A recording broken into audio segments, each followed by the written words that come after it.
আমি আমার রবের সাথে মিলিত হয়ে, আমার রব দানকারী আদম নূরের রবের সাথে মিলিত হয়ে, আদমের জ্ঞান আদম নূরের রব হইতে আমার রবে আসুক, আদম নূরের রব হইতে আমি বক্তব্য দিচ্ছি।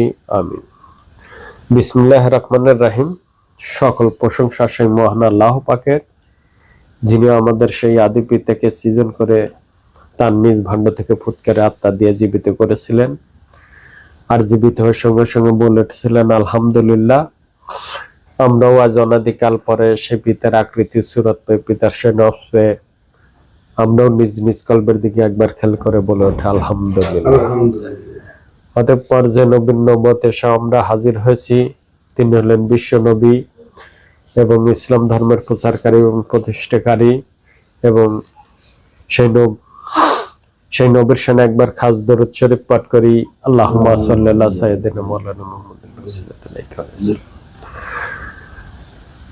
ইমান অন্যনকারী মুসলিমগণ, সবার প্রতি আমার সালাম, আসসালামু আলাইকুম। ওয়ালাইকুম আসসালাম। আজ সোমবার, প্রত্যেক সোমবার এই আদম নূরের উদ্যোগে সাপ্তাহিক অনুষ্ঠান হয়। আজও সেই সাপ্তাহিক অনুষ্ঠানে আমরা কিছু গুটি ভাই বোন একত্রিত হয়ে সেই মুর্শিদ পাকের যে সত্য আমাদের জানিয়েছেন তার ভিতর থেকে আমরা আলোচনা করলাম। আমরা সেই মুর্শিদ পাকের সেই জ্ঞানের দ্বারাই আপনাদের মাঝে সেই কিছু সত্য আলোচনা করব। আমি নফসের জাতে আদম, রব্বের জাতে আদম। আমরা এই পৃথিবীতে মানব জন্ম পেয়েছি এবং এই পৃথিবীতে মানব জন্মের ভিতর দিয়ে আমরা যারা সেই মুসলমান ঘরে জন্মগ্রহণ করেছি, তারা আমরা সবাই সেই মুসলমান দাবি করি এবং আমরা সেই কোরআনের দ্বীন ইসলাম, সেই ইসলাম ধর্মের মানুষ বলে মনে করি, এবং আমাদের যিনি সেই ধর্ম আনলেন এবং বিশ্বনবী, তাকেও আমরা বলি মেনে চলি। আসলে আমরা যদি সেগুলো দেখি যে আসলে আমরা সেই বিশ্বনবী ধর্ম মেনে চলছি কিনা, আমরা সেই প্রকৃতই সেই মুসলমান হচ্ছি কিনা, আমরা সেই বিশ্বনবীকে আসলে মেনে চলছি কিনা, এখানে এসে দেখলে দেখা যাবে যে আমরা যে মুসলমান দাবি করি, কোরআনে বলা হয়েছে যে তুমি মুসলমান না হয়ে কবরে এসো না, তাহলে আমরা মুসলমান তো হয়ে গেছে, আমাদের আর মুসলমান হওয়ার কোনো প্রয়োজন নাই। এবং এই যে আল কোরআনের ধর্ম, সত্য ধর্ম, আমরা যারা ইসলাম ধর্মের মানুষ কে হয়তো মনে করি না যে আমরা কেহই সেই ধর্মকে মানি না। এরকম যাকে জিজ্ঞাসা করা হবে সেই বলবে যে আমি সেই মানি, এবং কোরআনকে মানো না, সবাই বলবে আমি মানি, কেউ বলবে না যে আমি মানি না। এবং কাউকে যদি জিজ্ঞাসা করা হয় যে তুমি কি বিশ্ব নবীকে মানো না, সবাই বলবে যে আমি মানি, কেউই বলবে না যে আমি মানি না। না আছে এরকম লোক? আমরা যারা ইসলাম ধর্ম মানি, ইসলামের ধর্মের ভিতরে ওই মুসলমান জাতির ভিতর আমাদের যাদের জন্ম হয়েছে, কেউ কি বলবো যে আমরা কোরআন মানি না, কেউ কি বলবে যে আমি সেই বিশ্ব নবীকে মানি না, কিন্তু সবাই এক মুখে বলবে যে সবাই মানি। কিন্তু যারা অনেকেই দেখি যে কেউ নামাজ পড়তেছে, তারাও বলে মানি, আবার কেউ নামাজ পড়তেছে না, তারাও বলে মানি। কেউ সত্য কথা বলতেছে, সেও বলে মানি, যেও সত্য কথা বলতেছে না, মিথ্যা বলতেছে, সেও বলে মানি। কেউ দেখতেছি হক উপার্জন করে বলতেছে আমি মানি, কেউ হক উপার্জন না করেই বলতেছে আমি মানি। তাহলে আমরা আসলেই কি মানি? আমরা সেই ধর্মকে আসলেই, সত্য ধর্মকে আসলেই কি মানি, না মুখে মুখে মানি? নামাজ পড়লেই যারা পড়ে তারাই কি শুধু মানে, আর যারা পড়ে না তারাও বলে যে আমরা মানি? তাহলে কি কোনটাকে মানা বলা হয়? এটাকে কোনটাকে মানা বলা হয়? যারা সেই দ্বীনি ধর্মের সত্য, যারা সত্য কথা বলে, ন্যায় অন্যায় বেঁচে চলে, নিজেকে পবিত্র করে, নিজেকে সেই কোরআনের হুকুম এর ভিতর পরিচালনা করে এবং সেই সালাত স্বীয় ধর্ম পালন করে, তারাই মানে, নাকি যারা সেই মিথ্যা অসৎ ধোঁকা ফাঁকি মিশ্রিত জীবন নিয়ে চলে তারাই মানে? তারাই তো মানতেছে। উচিতে এখন দেখা যায় যে আমরা যদি সেইভাবে দেখি তাহলে বর্তমান যুগে বোঝা যাবে যে কোনো মানুষই এই দ্বীনি ধর্ম বা বিশ্ব নবীকে প্রকৃত কেউ মানছি না। এখন অনেকেই বলতে পারেন যে আমি কি বেটা মানি না। মানেন তো ঠিকই, কেউই বলবেন না যে আমি মানি না, কিন্তু কোরআন যেগুলো নিষেধ করছে সেগুলোকে আপনি মেনে চলেন, বিশ্ব নবী যেভাবে পথ চলতে বলেছে সেগুলোকে মেনে চলেন। অনেকেই আছেন যে আপনারা অপবিত্র নিয়ে চলেন না, সুদ ঘুষ খান না, মিথ্যা কথা বলেন না, এরকম অনেক মানুষই থাকতে পারেন, কিন্তু তারপরেও কি আপনি সেই কোরআনের হেদায়েত গ্রহণ করেছেন? কোরআনে যে হেদায়েত গ্রহণ করার কথা বললো, আপনি কি সেটা করেছেন? এমনি ভাবে দেখা যাবে যে এক জায়গা না এক জায়গায় আপনি অমান্যর ভিতর আসেনি, তারপরেও আপনি বলতেছেন আমি বিশ্ব নবীকে মানি, আমি দ্বীনি ধর্ম মানি। সেই দ্বীনি ধর্ম কি করতে বলেছে, কি করার হুকুম দিয়েছে, সেগুলোকে আপনি কখনো দেখেছেন? কখনোই দেখেন না, তারপরেও ঠিক আমরা মানি। তো বর্তমান যুগে এরকম আমরা যারা মুসলমানের ঘরে জন্ম নিয়েছি সবাই এরকম মানি, সবাই এরকম মানি। আজ আমরা যারা সেই আদম নূরের কাছ থেকে হেদায়েত গ্রহণ করেছি, যারা আমরা সেই আদম নূর বা যারা আমরা সেই হযরত মুহাম্মদ আমির আলী আত্মসত্তায় বেলায়েতে আদম নূরের কাছ থেকে সেই আল্লাহর তরফের হেদায়েত গ্রহণ করেছি, আমরা অনেকেই বলে থাকি যে ও মানতেছে না, তা করে এগুলো আমরা চোখে দেখতে পাই যে ও হেদায়েত গ্রহণ করে নাই, ও মিথ্যা কথা বলে, ও অসৎ করে, ও ইনা করে। কিন্তু আজ আমরা দেখতেছি, কিন্তু 2 দিন আগেও তো আমরা এর ভিতরই শামিল ছিলাম, 2 দিন আগে তো আমরা এর ভিতরই শামিল ছিলাম বা অন্য জায়গা ছিলাম। এই অমক পীর বাবা বড়, অমক নবী বাবা বড়, অমক এটা বড়, অমক ওটা বড়, অমক এটা বড়, এর ভিতরেতে আমরা শামিল ছিলাম না? ছিলাম না? এই হেদায়েত কি এগুলোও তো বুঝতাম না, এই ধর্ম কি এটাও তো বুঝতাম না, না বুঝতাম। আজ আদম নূরে সেই আল্লাহর তরফের হেদায়েত নিয়ে যখন দণ্ডায়মান হলো, তখন তার সেই কথার ভিতর দিয়ে, সেই বক্তব্যের ভিতর দিয়ে আমরা যে জ্ঞান বুঝতে পারলাম যে ইনি ছাড়া আর কেহই এই ধর্মের সত্যতা নিয়ে দণ্ডায়মান হতে পারে নাই, সেই হেদায়েত নিয়ে দণ্ডায়মান হতে পারে নাই, সেই হেদায়েত কেউ আনতেই পারে নাই, নাকি?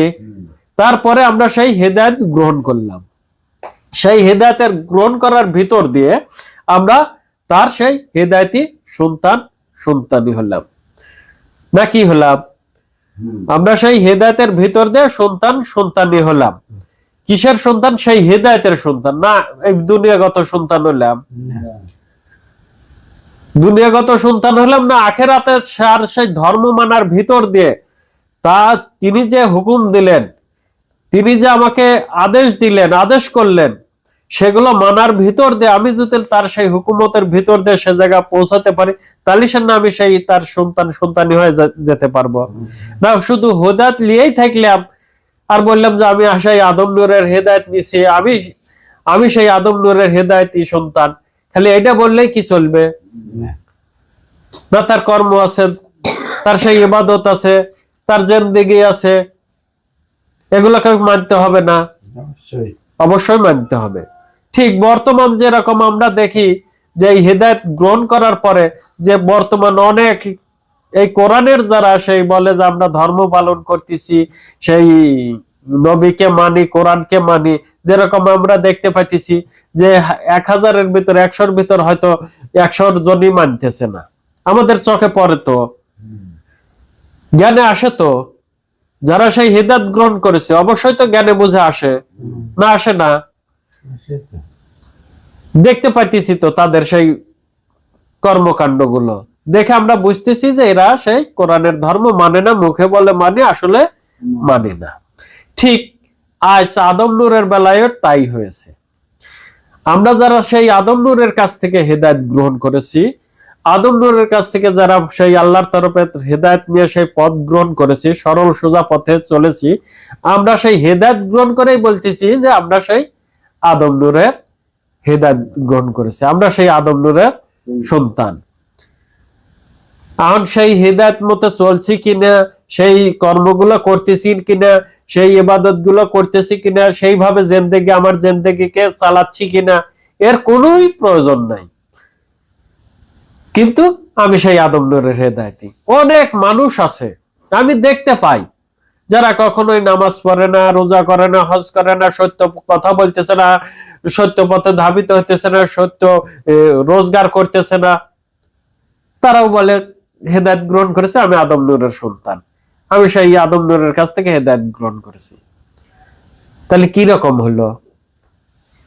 কিরকম হলো? এটাই হলো সেই আমরা কিভাবে মানতেছি তার প্রমাণ। আমরা যাদেরকে খারাপ বলতেছি, আজ যাদেরকে বলতেছি তোমরা মুসলমানের ঘরে জন্ম নিয়েছো কিন্তু তোমরা সেই ধর্ম পালন করতেছ না, তোমরা সেই নবীকে মানতেছ না, আজ তোমরা কি মানতেছ সেই আদম নূরকে? তোমরা কি সেই তোমার সেই স্বীয় ধর্ম মানতেছ? মানতেছ কিনা? যদি মানো তাহলে অবশ্যই মুর্শিদ পাক যেগুলো বলেছে, মুর্শিদ পাক তোমাকে যেগুলো ধর্ম দিয়েছে সেগুলোর ভিতর তো তোমাকে থাকতে হবে নাকি? মিথ্যা বলা যাবে না, ও অসৎ পথে রোজগার করা যাবে না, ওয়াদা খেলাপ করা যাবে না, তোমার সালাত আদায় করতে হবে, সত্য কথা বলতে হবে নাকি? রমজান মাসে রোজা করতে হবে নাকি? খালি মুখে বললাম করতে হবে, এটাই হবে নাকি নিজের করতে হবে? কোনটা? কর্ম দ্বারা করতে হবে নাকি খালি মুখেই বললাম তাহলেই হবে? কখনোই হবে না। তো এই কোরআনে বলা হলো এই মানুষকে পূর্ণ মানব, না বলা হয় নাই? পূর্ণ মানব বলা হয়েছে। তো এই মানুষকে আশরাফুল মাখলুকাত বলা হয়েছে, না বলা হয় নাই? তাহলে এই মানুষ, কোরআনে বলতেছে এই মানুষ পূর্ণ, এবং এই দ্বীনি ধর্ম বা এই আল কোরআনের ধর্মেও পূর্ণ নাকি? এটাই তো বলা হয়েছে। তাহলে এখন যদি কোরআন মিথ্যা কথা বলে না আরেকজন মিথ্যা কথা বলে, এটা তো আমাকে দেখতে হবে। একজন বলতেছেন যে এই যে দ্বীনি নূর আর হলো রুহু, এটা বাবা মার ভিতর দিয়ে আসে না। যদি এই দুইটা বাবা মার ভিতর দিয়ে না আসে তাহলে এই দুইটা ঘাটতি আছে না? ঘাটতি নাই?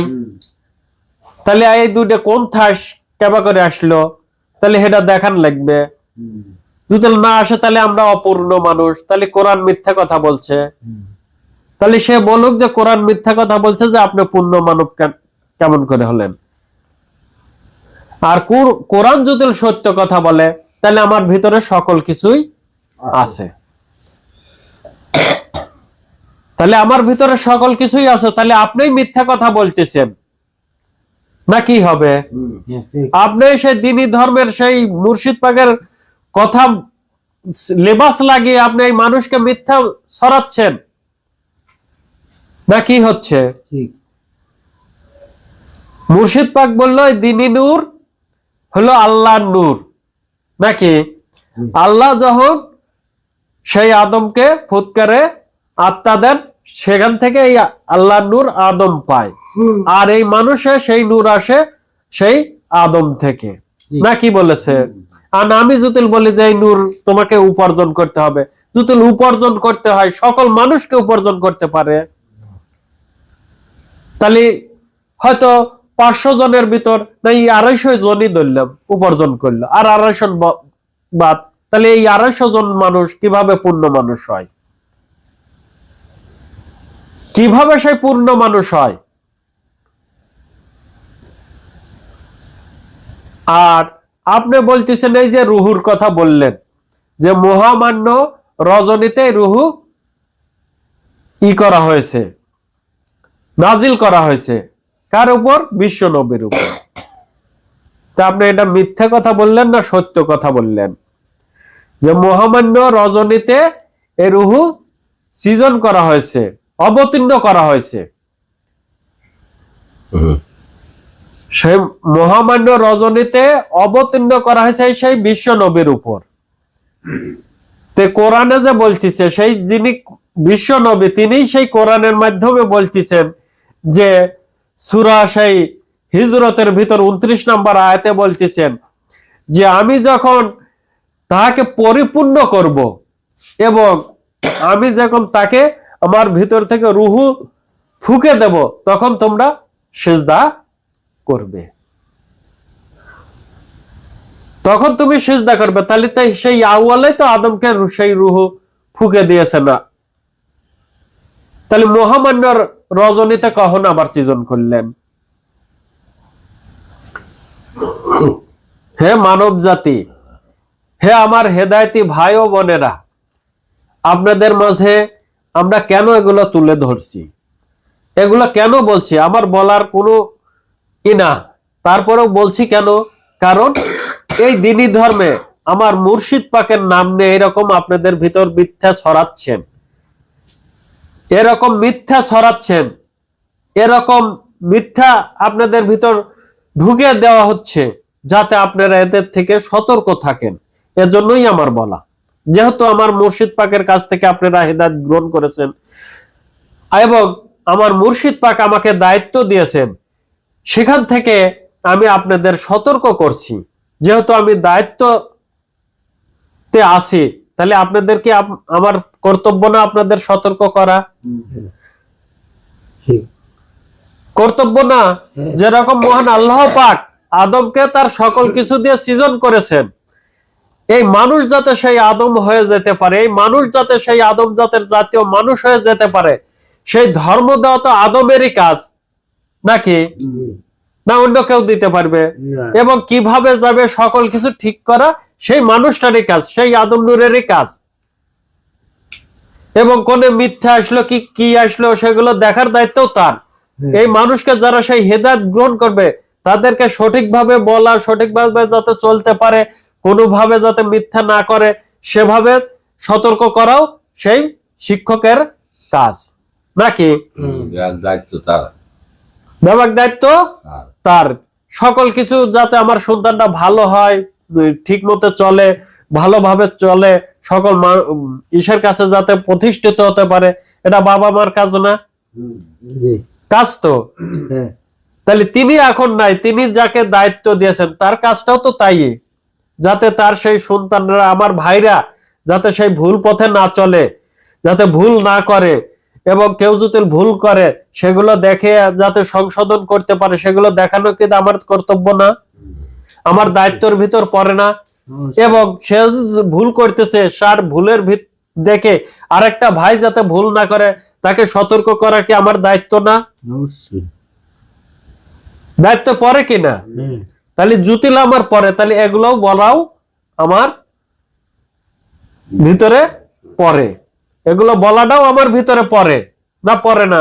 তাহলে অবশ্যই সতর্ক করতে আমার এগুলো বলতে হচ্ছে। তাহলে কোরআনে বলল যে আমি আদমকে রুহু ফুঁকে দিলাম, এখানে কিন্তু কি বলা হয়েছে যে আমি রজনীতে এই রুহু করলাম, অবতীর্ণ করলাম, এরকম কি বলা হয়েছে?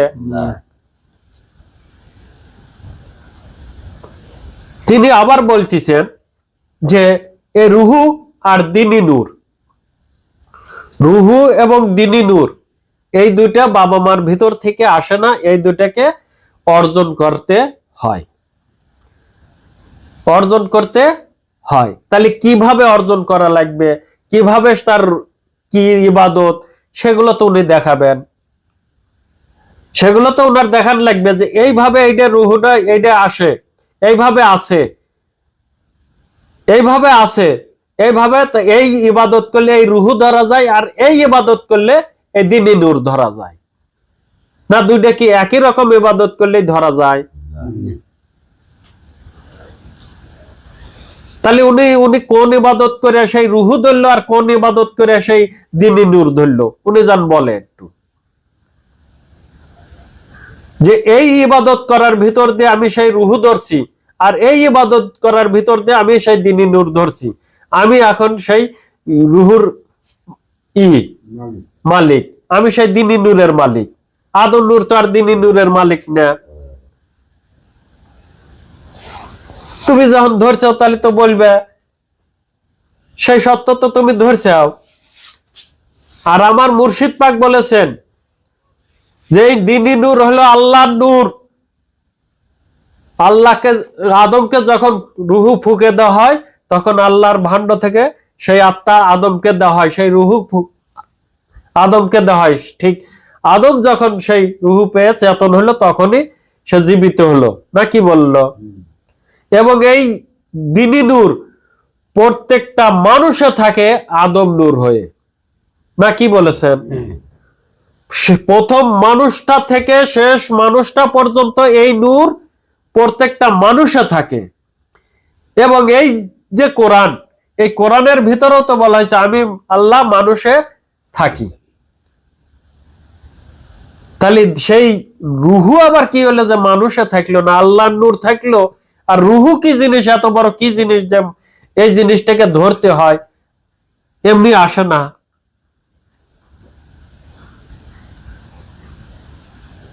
এমনি আসে, পাওয়া যায় না। এই দুইটা জিনিস মানুষের অপূর্ণ আছে। তাহলে মানুষকে কেন পূর্ণ বলা হলো? বিশ্ব নবী কি মিথ্যা বলেছেন না সত্য বলেছেন? কোরআন কি মিথ্যা বলেছেন না সত্য বলেছেন? সে কি কোরআনকে মিথ্যা বানাইতেছে না সত্য বানাইতেছে? বিশ্ব নবীকে মিথ্যা বানাইতেছে না সত্য বানাইতেছে?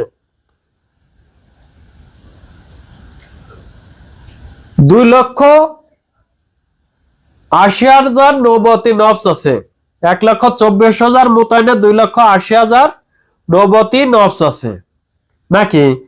এবং এই যে 5টা সত্য, সেই 5টা সত্য এবং আল্লাহর নূর বা আদম নূর নিয়ে এই মানুষকে পূর্ণ করা হয় নাকি? তাহলে এর বাইরে যে তুমি রুহু এবং দিনী নূর বললা, এটা কোনটা কোনে আসলো, কোনটা উৎপত্তি হয়, কোনটার সত্য অর্জন করতে হয়, সেই সত্য কিভাবে কামাই করা হয়, তার ধর্ম কি তুমি দেখাবে নাকি?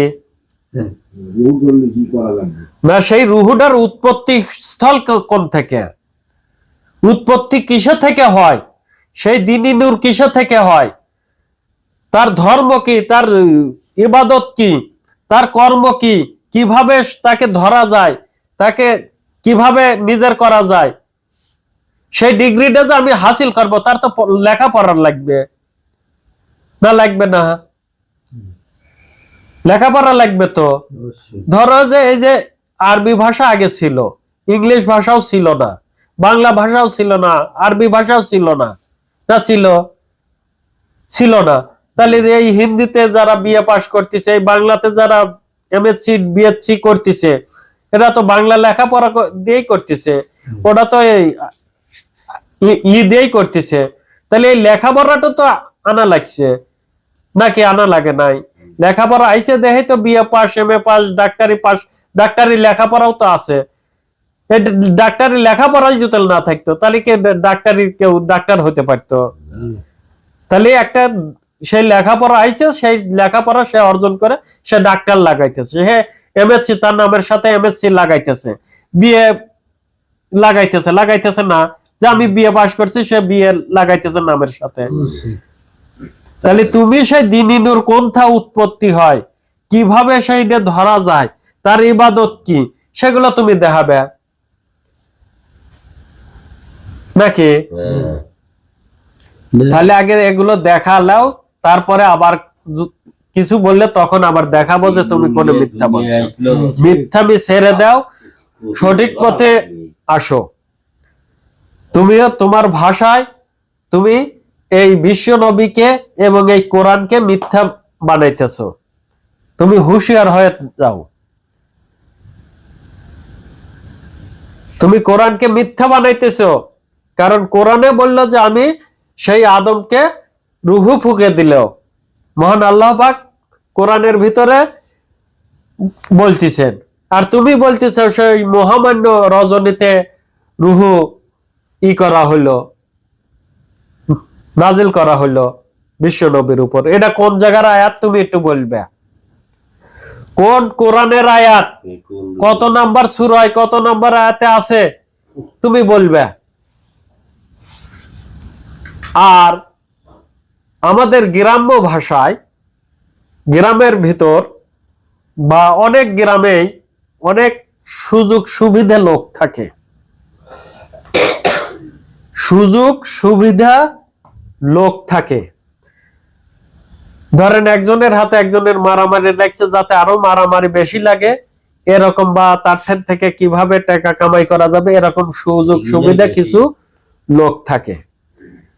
তারা ঠিক খারাপ জীবন ভরা কিছুই নাই, দেখবেন কিছুই করতেছে না, যেই সুযোগ পেল তখনই যায়া শুরু করে দিল। তে আমাদের ভিতরে এরকম অনেকেই আছে সুযোগ সন্ধানী লোক। কোন সময় দেখলাম দেখতেছেন এতদিন কোনো কিছুই নাই, আজ আমরা দুইজন একটু এদিক সেদিক নিয়ে ঝগড়াঝাটি করতেছি, তিনি ভুল বলতেছে, আমি সেগুলো তুলে ধরতেছি, আর ফট করে এসে উপর দিয়ে একজন সেই সুযোগ সন্ধানী লোক উপর দিয়ে এসে কথা বলতেছে, উপর দেশে কথা বলতেছে। তে এরকমই হয়, এরা হলো সেই সুযোগ সন্ধানী লোক। যখনই যে জায়গায় সুযোগ পাবে ঠিক সেখান থেকে কিছু কামাই করে নিয়ে চলে যাবে। এদের থেকে আপনারা সতর্ক থাকুন, এদের থেকে আপনারা সতর্ক থাকুন।